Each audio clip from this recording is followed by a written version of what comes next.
Have you ever been in a situation where you had to choose between either doing something potentially illegal or risk losing a good customer? This situation has confronted many of us, and it can feel like we're in a no-win situation no matter what we do. Imagine that a customer wants to license our newest technology. The product has been getting rave reviews and has been purchased by private companies and government agencies.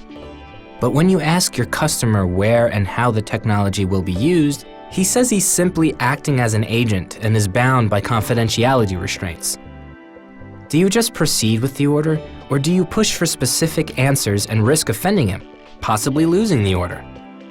The good news is that by the end of this brief video, you will have the tools to confidently make the right choice in these situations. You'll make the right choice for yourself, your company, and maybe even your country, and you'll feel a whole lot better in the process. Countries around the world have tightened their trade controls. Sanctions and import-export laws have been enacted to control access to products, services, and data that could be used in ways potentially harmful to national interests.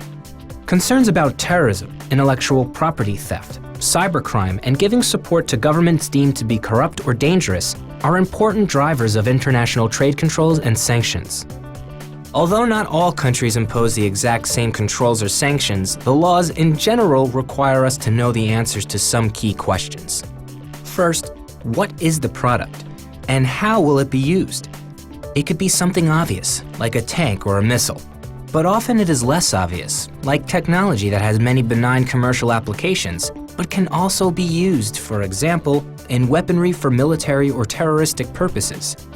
The law prohibits exports if they will be used in certain countries for things like nuclear production or technology, missile technology, and chemical or biological weapons. All international transactions must be screened to ascertain whether any component of the order is on the list of restricted items. Then, we must know where the product is going. Many countries prohibit the sale of products to other specific countries and organizations. It's important to know the item's end destination, not just where we sent it. When we screen orders, we are checking that our products don't simply pass through one country to another that is on the list of sanctioned countries or international organizations. Next, who will be receiving the item?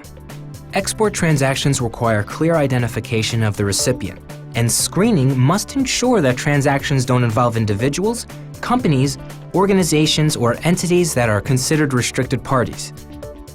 There are some additional questions to consider for international transactions. Is the customer newly established and lacking a track record of compliant activity? Does the customer conduct most of its business in countries that are embargoed under trade laws? Is the destination country a high-risk area for fraud and corruption? Does the customer rely on a network of distributors, brokers, or agents whose activities might be invisible to us? Are there possible boycott issues? Anti-boycott laws prohibit us from entering into certain business deals that would support boycotts of one country by another.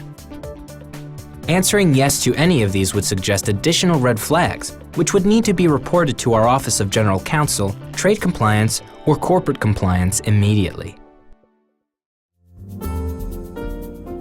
Getting back to the example of the customer ordering that piece of technology, by now it's probably clear that you can't avoid asking hard questions because you want to make the sale.